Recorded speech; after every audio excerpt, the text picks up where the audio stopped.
Hello guys, అందరూ ఎలా ఉన్నారు? సో బాగున్నారా? Welcome back to the super info talks. So ఈసారి కూడా మీరు మంచి ఇంట్రెస్టింగ్ క్వశ్చన్స్ అయితే అడిగారు. సో అయితే మీ ముందుకు వచ్చేసా.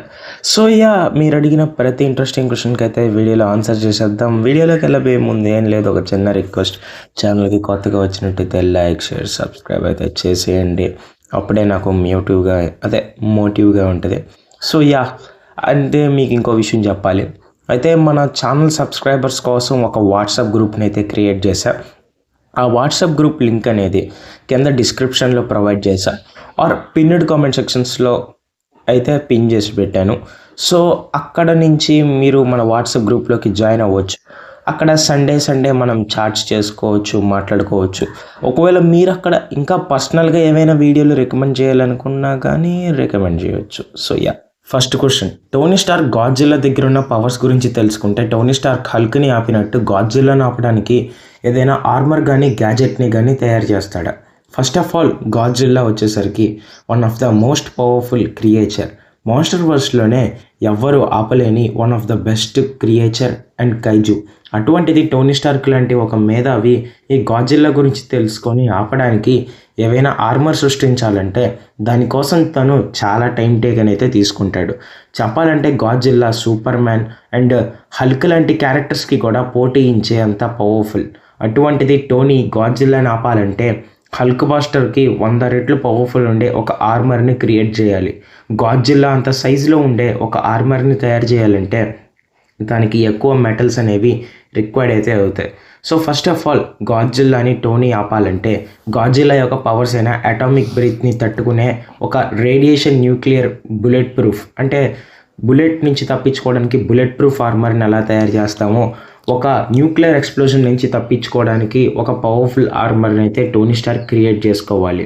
అండ్ నెక్స్ట్, గాడ్జిల్లాని మందులోకి పంపించే పదార్థాలని ఆ ఆర్మర్లో ఇంప్లాంట్ అయితే చేసుకోవాలి.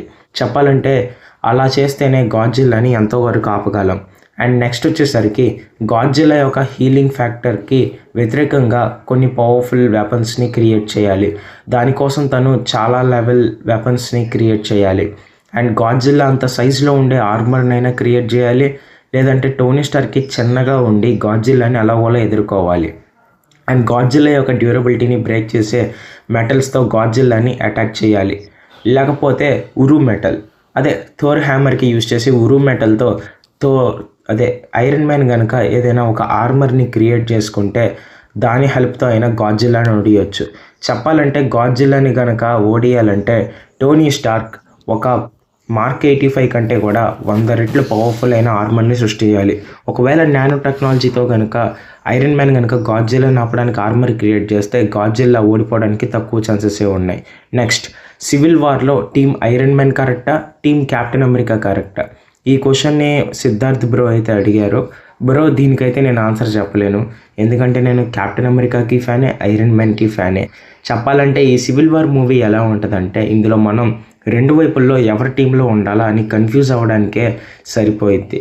ఇందులో మనం జస్ట్ వీళ్ళ ఫైట్ని చూసి ఎంజాయ్ చేయడం తప్పించి ఏం చేయలేం. ఇద్దరి వైపు ఒక కరెక్ట్ స్టేట్మెంట్ అయితే ఉంది. ఒకవేళ గవర్నమెంట్ కింద పనిచేస్తే పీపుల్కి సేవలు చేయలేమని కెప్టెన్ అమెరికాకి తెలుసు కాబట్టి తను టీంలో అయితే జాయిన్ అవ్వడు, గవర్నమెంట్ టీంలో. ఒకవేళ ఐరన్ మ్యాన్ అనుకున్నట్టు గవర్నమెంట్లో జాయిన్ అయితే అప్పుడు సూపర్ హీరోస్ పైన ప్రెజర్ పడదని ఐరన్ మ్యాన్ స్టేట్మెంట్ కూడా కరెక్టే. ఇద్దరు చేసింది కరెక్టే, బట్ వాళ్ళ పర్స్పెక్టివ్స్లో అది వ్యతిరేకంగా మారింది. మనం కూడా వాళ్ళతో పాటు కలిసి కొట్టుకు ఏంటి? సో నేనైతే దీనికి ఆన్సర్ అయితే చెప్పలేను, ఏమనుకోమాకండి. Next, Mephisto versus God Emperor Doctor Doom. So Mephisto కనుక డాక్టర్ డూమ్తో ఫైట్ చేస్తే గెలుస్తాడా? నార్మల్ డాక్టర్ డూమ్ని అయితే మెఫిస్టో అయితే చాలా సునాయాసంగా ఓడించేయగలడు. But God Emperor Doctor Doom లాంటి ఒక powerful version of Doctor Doom ముందు మెఫిస్టో అయితే నిలబడతాడంటే అది ఒక చిన్న కామెడీ జోక్ అని చెప్పొచ్చు. మెఫిస్టో చాలా పవర్ఫుల్, బట్ తను రీలం దాటొచ్చి ఫైట్ చేస్తే కుప్ప కూలిపోతాడు. And God Emperor Doctor Doom మల్టీవర్స్ని షేక్ చేసిన క్యారెక్టర్. ది మేకర్, సైక్లాప్స్ లాంటి క్యారెక్టర్సే తన ముందు మోకరెళ్తారు. సో మెఫిస్టో ఈజీలీ ఓడిపోతారు. Next, astral regulator Thanos versus pre retcon Beyonder. ఈజీగా ఆస్ట్రల్ రెగ్యులేటర్ థానోసే గెలుస్తాడు. ఆస్ట్రల్ రెగ్యులేటర్ థానోస్ని వన్ బాల్ లాంటి ఒక ఎంటిటీ తప్పించి మార్వెల్లో ఇంకెవరూ బీట్ చేయలేని character. Next, Omega Scarlet Witch versus All New Sentry. So సెంట్రీకి ఎన్నో రకాల ఫామ్స్ అయితే ఉన్నాయి. అందులో ఆల్ న్యూ సెంట్రీ అనే ఈ ఫామ్ అయితే ఒకటనమాట. అయితే ఈ ఫామ్లో వైట్, సెంట్రీ, బాబ్ రెనాల్డ్స్ వీళ్ళందరూ కలిసి ఉంటారు.